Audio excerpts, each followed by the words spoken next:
তোমার নাম কি? আমার নাম অমিত হালদার। তোমার বাড়ি কোথায়? আমার বাড়ি বগুলা, রানাঘাট থেকে এসেছি। তুমি বিটিটিআই কলেজে দীর্ঘদিন ধরে কি ট্রেনিং নেওয়ার জন্য এসেছিলে?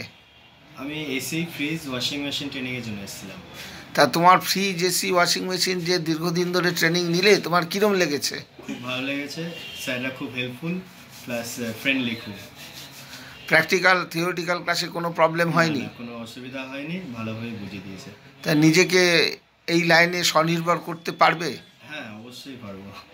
তা বিটিটিআই থেকে কোনো জব প্লেসমেন্টের সুযোগ সুবিধা তোমায় দেওয়া হয়েছিল? হ্যাঁ, দেওয়া হয়েছে স্যামসাংয়ে, প্লাস আমি করেওছি। আর এই মুহূর্তে আমি যেতে পারছি না, আমার ফ্যামিলির একটু প্রবলেমের জন্য দূরে কোথাও চাকরির জন্য খুঁজছি, এই আর কি। ঠিক আছে, তাহলে তুমি এই লাইনে যদি থাকতে চাও তোমায় কিন্তু প্র্যাকটিসে থাকতে হবে। হ্যাঁ স্যার।